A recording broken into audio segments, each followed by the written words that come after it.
సంవత్సరం ఇవ్వలేకపోయారు. రెండో సంవత్సరం, మూడో సంవత్సరం, నాలుగో సంవత్సరం, ఐదో సంవత్సరం ప్రతి సంవత్సరం 250 చొప్పున పెంచుకుంటూ చివరికి 3000 తీసుకొచ్చారు.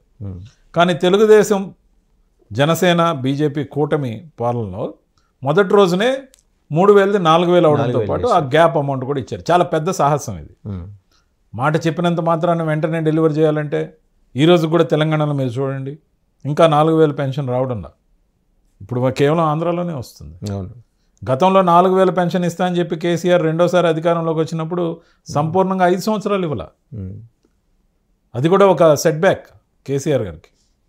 ఖచ్చితంగా కూడా పెద్ద పెద్ద హామీలు ఏవైతే ఇస్తామో అమలు చేయడం మాత్రం అంత సులభతరం కాదు.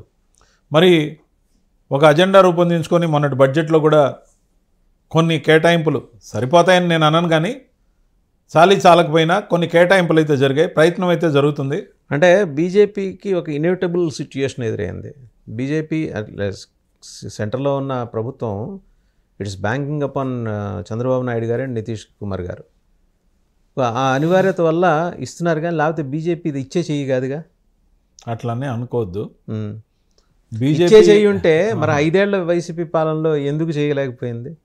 ఆ రోజు అనివార్యత లేదు. వాళ్ళు దేవరాన్ దేరోన్ ఈరోజు మీ మీద అంటే తెలుగుదేశం మీద అటు నితీష్ కుమార్ మీద ఆధారపడ్డారు కాబట్టి దేవుడా అంటూ ఇస్తున్నారని జనం అనుకుంటున్నారు.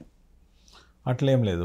కంపేర్ చేసుకుంటే జగన్మోహన్ రెడ్డి గారి ప్రభుత్వం సమయంలో కూడా నిధులు లోటు బడ్జెట్తో ఉన్న రాష్ట్రం 16,000 కోట్లకు పైగా ఉంటే రెవెన్యూ గ్యాప్ విభజనప్పుడు చంద్రబాబు నాయుడు గారు ఎన్డీఏ అలయన్స్లో ఉన్నప్పటికీ 5 సంవత్సరాలు ఇవ్వంది, 3 సంవత్సరాలు జగన్మోహన్ రెడ్డి గారి పరిపాలన తర్వాత ఒకేసారి పెండింగ్ అమౌంట్ 10,600 కోట్లు రిలీజ్ చేశారు. Huge figure. 10,600 కోట్లు ఒకటేసారి ఇవ్వడం జరిగింది కేంద్ర ప్రభుత్వం నుంచి. తనతో అధికార భాగస్వామి కాకపోయినా ఇచ్చారు.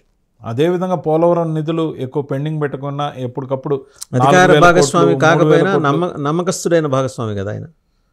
తన ఎంపీలందరినీ కేంద్ర ప్రభుత్వానికే మద్దతు ఇచ్చారు కదా. అంటే ఇక్కడ మీరు తమిళనాడుని గమనించండి. తమిళనాడులో స్టాలిన్ గవర్నమెంట్ ఉంది. స్టాలిన్ గారి గవర్నమెంట్ కాంగ్రెస్తో పొత్తులో ఉంది. కంబైన్డ్గా వాళ్ళ మంత్రి పదవులు కూడా ఎంజాయ్ చేస్తున్నారు.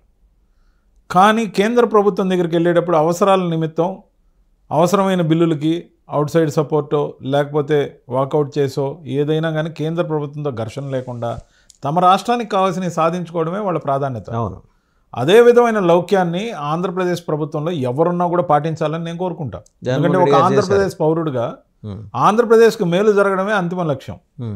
రోజు ఘర్షణ పెట్టుకుంటే ఇవ్వాల్సిన వాటితో రోజు పంచాయతీ పెట్టుకుంటే ఇవ్వాలన్న ఉద్దేశమే పోద్ది కదా. దాంతో ప్రజలు సఫర్ అవుతారు. అది జగన్మోహన్ రెడ్డి గారు చేశారు. ఇప్పుడు చంద్రబాబు నాయుడు గారు జాగ్రత్తగా దాన్ని కంటిన్యూ చేస్తారు. చంద్రబాబు నాయుడు గారు ఖచ్చితంగా ఎక్కువ నిధులు సాధిస్తారని అనుకుంటున్నా. కానీ 10,600 కోట్ల లాంటి ఏవైతే ఇచ్చారో ఎటెస్ట్, కానీ ఇప్పుడు రాజధాని కోసం దాదాపు 17,000 కోట్లు, 11,000 కోట్లు 2 రకాల నిధులు వస్తున్నాయి. అంటే 15,000 కోట్లు కాకుండా ఇంకో 2,000 కోట్లు వేరే ఉన్నాయి పాతవి, అవి వస్తున్నాయి. దాంతోపాటు 11,000 కోట్ల రూపాయలు, 12,000 కోట్లు. ఒక స్ట్రైట్గా వస్తుందండి. రాజధాని నిర్మించి ఇవ్వటం అనేది కేంద్ర ప్రభుత్వ బాధ్యత. రాష్ట్రాన్ని విడగొట్టిన తర్వాత అక్కడెక్కడో ప్రపంచ బ్యాంకో, ఏషియన్ డెవలప్మెంట్ బ్యాంకో, లేకపోతే మరో ప్రపంచ స్థాయిలో తీసుకునే ఫైనాన్షియల్ ఇన్స్టిట్యూషన్ నుంచి తీసుకునే రుణాలకి కేవలం గ్యారంటార్గా మాత్రమే కేంద్ర ప్రభుత్వం ఉండటాన్ని ఎలా చూస్తున్నారు మీరు? అన్ని గ్రాంట్గా కావాలంటే పక్క రాష్ట్రాలు మళ్ళీ అబ్జెక్షన్స్ చెప్తాయని ఖచ్చితంగా చెప్తాయండి. బట్ ఈ రాష్ట్రాన్ని ఎంత దుర్మార్గంగా విడదీశారో మీకు తెలుసు కదా. దానికి కాంగ్రెస్ పార్టీ కూడా కారణం కాదా? కేంద్ర ప్రభుత్వం అంట. నేను కేంద్ర ప్రభుత్వంలో ఎవరుంటే వాళ్ళది బాధ్యత. ఎవరు విడదీసిన కొత్త రాజధాని ఉన్నదాన్ని ఒకదాన్ని ఏర్పాటు చేసుకుంటే ఇంత డబ్బు ఖర్చు అయ్యేది కాదు. కానీ గ్రీన్ ఫీల్డ్ దాన్ని రాజధానిగా చేయడానికి చాలా డబ్బు ఖర్చు అవుతుంది. ఆ సాహసం ఎవరు చేయరు.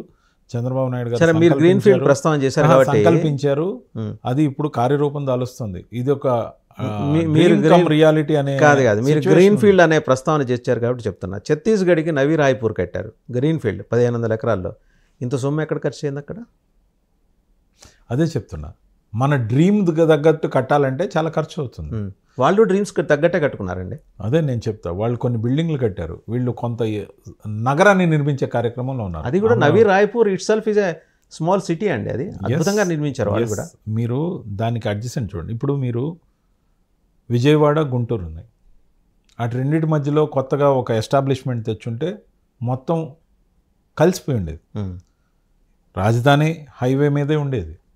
అలా కాకుండా అటు విజయవాడ నుంచి 27 కిలోమీటర్ల దూరం, ఇటు గుంటూరు నుంచి 24 కిలోమీటర్లు 25 కిలోమీటర్ల దూరం, ఇట్లా దూరంగా విసిరేసినట్టున్న ఒక ఏరియా మొత్తాన్ని 33,000 ఎకరాల నుంచి 50,000 ఎకరాలని from nothing to anything develop చేయాలంటే చాలా ఖర్చు అవుతుంది. కాబట్టి ఒక ఫ్రెష్ సిటీని నిర్మాణం చేయడం చాలా పెద్ద విషయం. ఖర్చు మాట అటుంచండి, కనెక్టివిటీ లేదు ప్రస్తుతం. ఇప్పటికి కూడా రాత్రి 7 దాటితే కనెక్టివిటీ ఉండదు. వస్తుందండి. ఎందుకనే అంటే ఆ లోటుపాట్లన్నీ ఉన్నాయి కాబట్టి ఇన్ని రోజులు డెవలప్ కాల. అదే కనెక్టెడ్గా ఉండుంటే తొందరగా డెవలప్ అయ్యేది. అప్పుడు ఎన్లార్జ్మెంట్ సులభమయ్యేది. కొన్ని లోటుపాట్లు ఉన్నప్పటికీ చంద్రబాబు నాయుడు గారు తీసుకున్న నిర్ణయం కరెక్ట్ అని చెప్పి మళ్ళీ అమరావతి కావాలని చెప్పే కదా ఓట్లేశారు. అమరావతి వద్దనుకుంటే చంద్రబాబు నాయుడు గారిని గెలిపించరు కదా. జగన్మోహన్ రెడ్డి గారిని గెలిపించేవారేమో వైజాగ్ వెళ్ళిపోమని, కానీ జరగలేదు కదా. కాబట్టి ప్రజల తీర్పు అంతిమం. వాళ్ళు అమరావతిని కోరుకున్నారు కాబట్టి మేమంతా విభేదించాం అప్పుడు పార్టీలో. ఎందుకంటే ఇన్స్టెంట్గా ఒక 10,000 కోట్లతో జస్ట్ 10,000 కోట్లతో వైజాగ్లో ఖర్చు పెడితే ఒక గొప్ప రాజధానిగా మనకి ఇన్స్టెంట్గా రెవెన్యూ జనరేటింగ్ రాజధాని అమరావతి మెట్రోపాలిటన్ డెవలప్మెంట్ అథారిటీగా మార్చారు. సిఆర్డీ అని ఏఎంఆర్డీఏ చేశారు.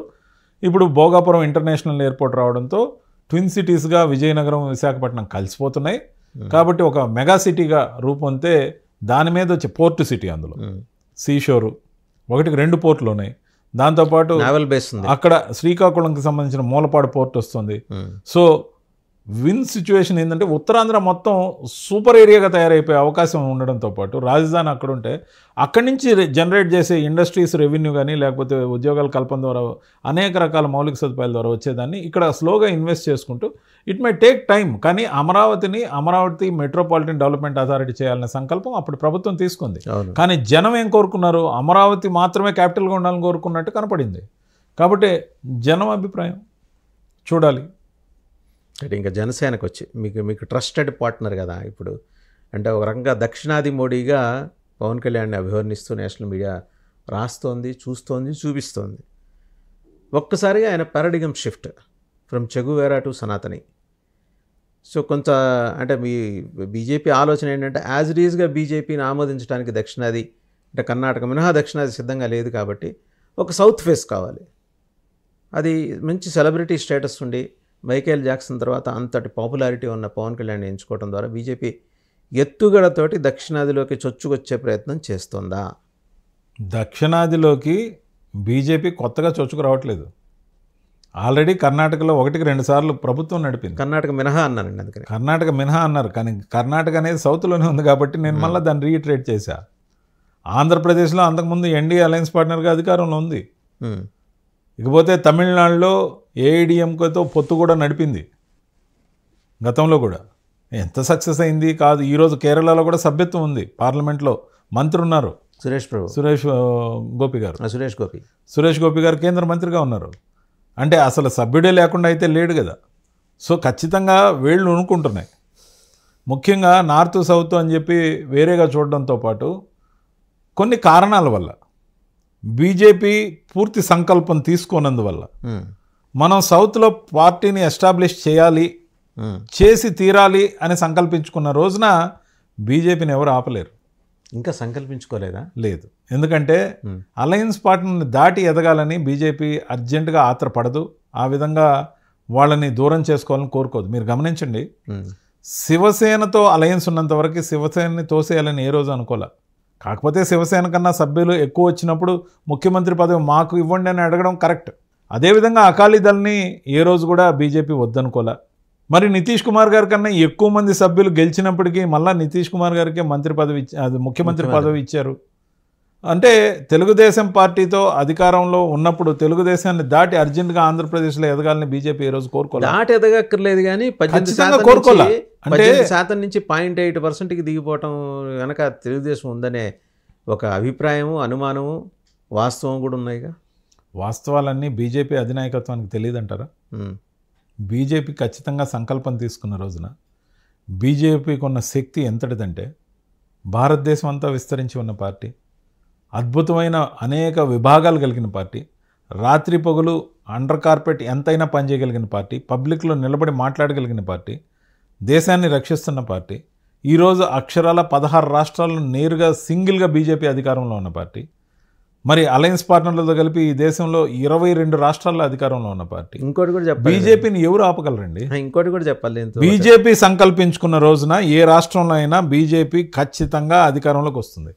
అది సింగిల్ గానా అధికార కూటమిలో భాగంతో కాదు. దీంతో పాటు మీరు చెప్పే దాంతో పాటు ఇంకోటి, ఒక్క ఎమ్మెల్యే ఉన్నా ప్రభుత్వాన్ని ఏర్పాటు చేయగల పార్టీ అని. ఒక్క ఎమ్మెల్యే లేకుండా కూడా ఏర్పాటు చేసింది కదా. అరుణాచల్ ప్రదేశ్ మీరు తీసుకోండి, ఒక్క ఎమ్మెల్యే కూడా లేరు.